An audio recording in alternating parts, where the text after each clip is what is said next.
بسم اللہ الرحمن الرحیم۔ گرین ہارٹ کی طرف سے آپ سب کا السلام علیکم۔ معزز سامعین، آج کا سوال اپنے آپ میں بڑا ہی اہم ہے۔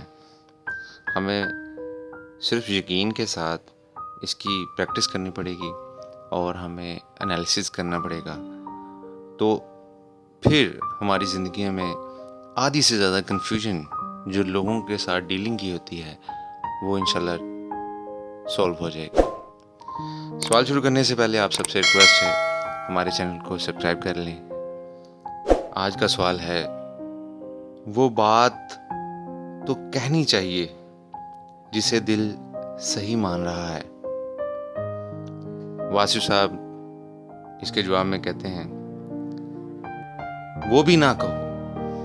اس کا راز یہ ہے کہ جھوٹے آدمی کے ساتھ سچ نہ بولنا۔ اگر 4 جھوٹے موجود ہوں تو ان کے سامنے خود کو سزا نہ دلوانا۔ یہ عجیب کھیل ہے، یہ خاموشی کا مقام ہے، اسے منافقت نہیں کہتے۔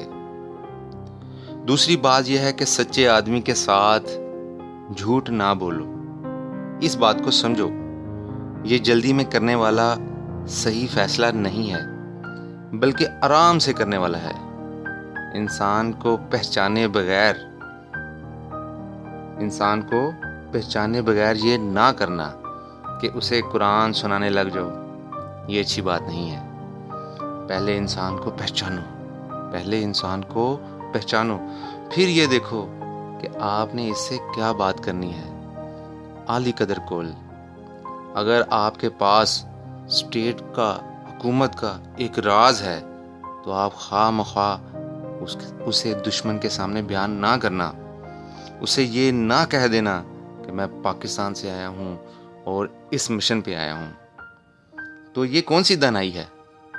یہ سچ بولنا ٹھیک نہیں ہے۔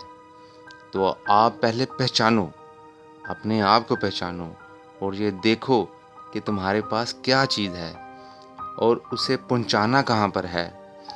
اسے وہاں تک پہنچا دو۔ بس یہ تمہارا فنکشن ہے۔ راستے میں اسے گنوا نہ دینا سچ بول کے۔ یہ سچ نہ بول دینا کہ یہ فلاں چیز ہے اور اسے فلاں جگہ پر ایک شخص کو پہنچانا ہے۔ آپ کا مقصد چیز کو پہنچانا ہے، بیان کرنا نہیں ہے۔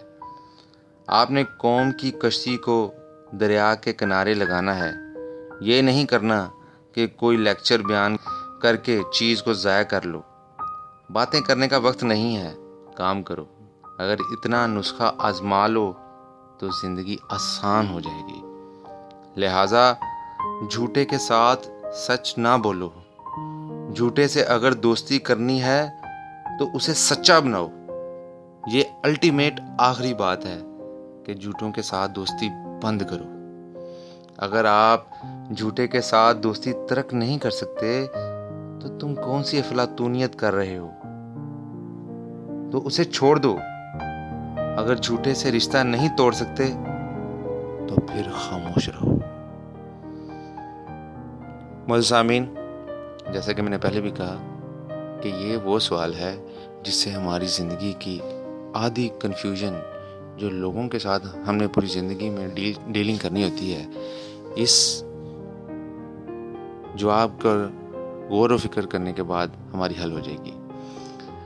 اپنی دعا میں یاد رکھیے گا۔